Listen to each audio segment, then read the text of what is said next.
Welcome to the Lechteich Parsha podcast, where we delve into the Torah's timeless wisdom and uncover uplifting and empowering lessons tailored to the challenges of our generation. Agudin Shabbos, Parshas Masei Tovshin Pehei. I hope you're doing well. I hope you had a wonderful week. This week's shir is sponsored by Reb Yoel and Huvi Eisenreich of Wesley Hills, New York. Le'ulei Nishmas, Gittel, Bas Yisrael, Yisachar, Allah Shalom. May her neshama have an aliyah. May she be a melitz yosef for her entire mishpacha. This week's shir is sponsored as well by my dear friend of Moshe Eisman and mishpacha, in honor of the Lechteich organization, the Torah, and thank you so much for your sponsorship.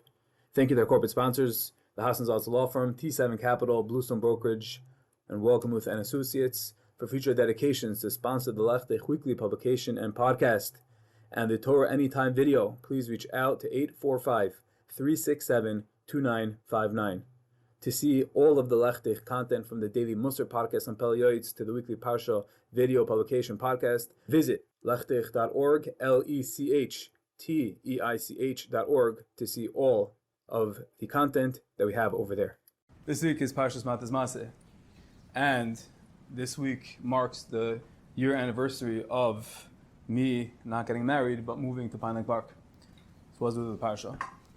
Because before I moved to Pine Lake Park, admittedly, I was very comfortable where I was in Cedarwood Hills, and there were a lot of things that my wife and I were worried about. We bought the house a few years prior, we rented it out, and moving here, there was this park across the street, the neighbors weren't sure what's going to be, and we kind of kept on deferring it until finally I spoke to a Rebbe of mine, and my Rebbe just said, you got to make the jump, you got to move, and it was Parshas Masei, and what he told me was, so you look at the Parsha, and Klal Yisrael, we were going through the masos, and he reminded me that every single yid, their masos, Vayisu Vayachanu, Vayisu Vayachanu, and sometimes when you're not ready to make the jump, but you remember, you look back, and Klal Yisrael at the time of the Midbar, they weren't always ready, they didn't always have it good.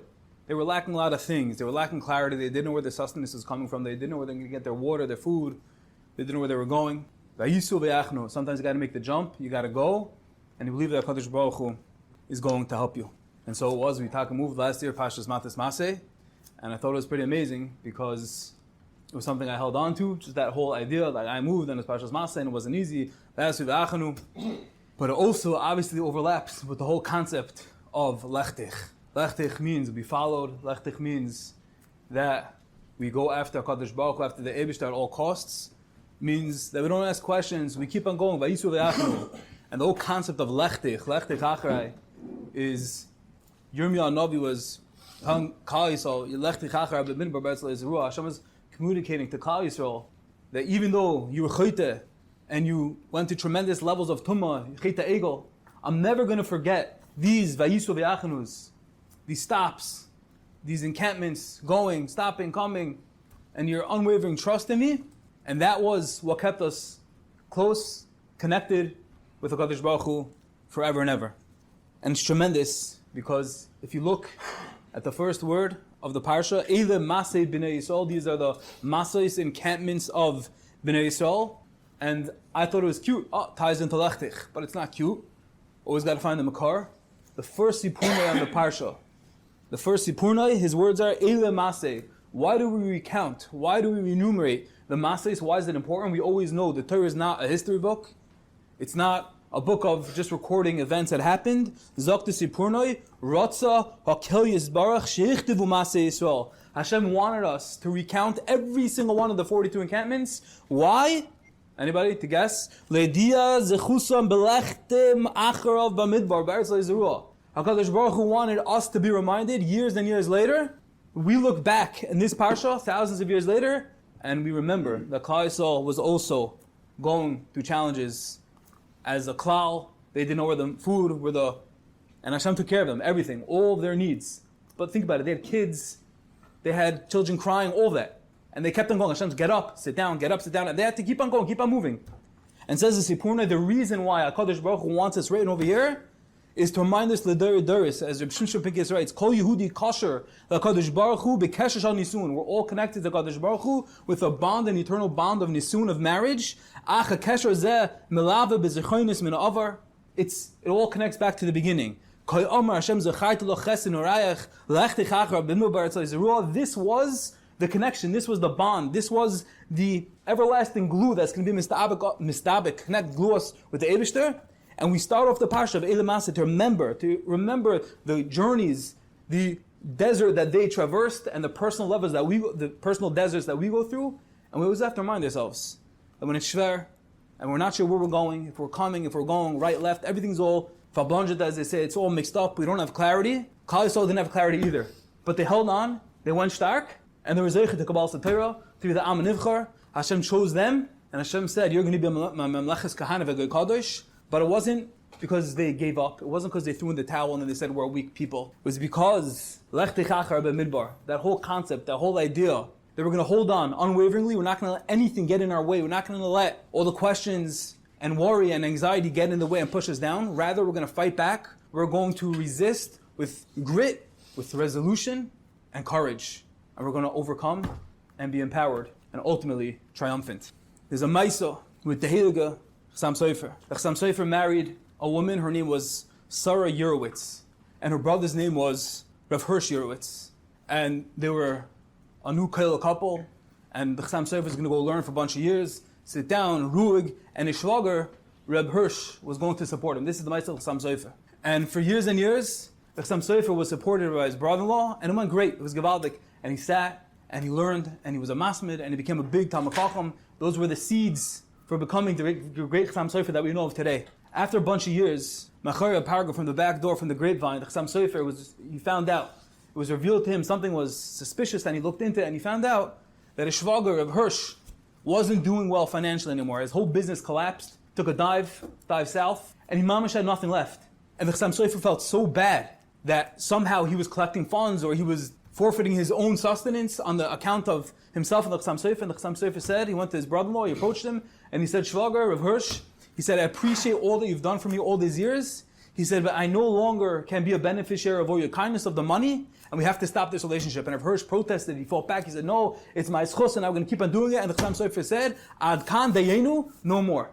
At first glance, it could seem tragic. This is the end, this is the chasima, this is the closure of the dynasty, of the potential of the Chasam Sofer. But the Chasam Sofer knew better. The Chasam Sofer knew that everything's bashart, every step, every turn, every setback. And what happened?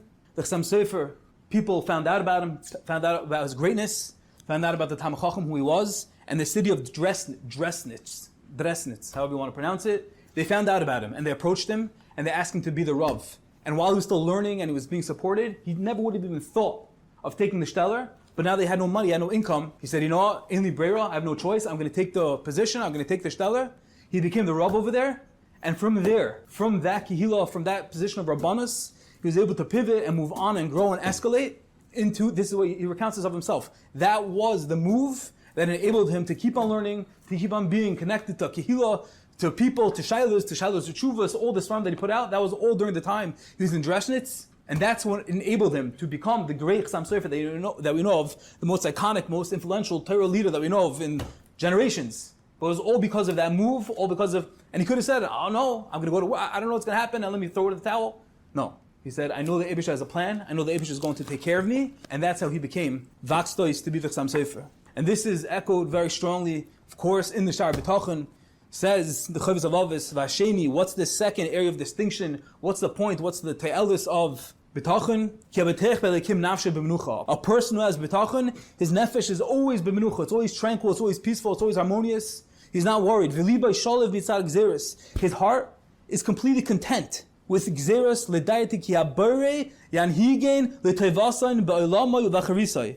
Because he knows that HaKadosh Baruch Hu will arrange those decrees for his benefit, no matter what, in both the present material world and in afterlife, in this world and Olam Haba. As it says in the pasuk Tehillim, Achle lekim doimi nafshi ki mimenu tikvasi.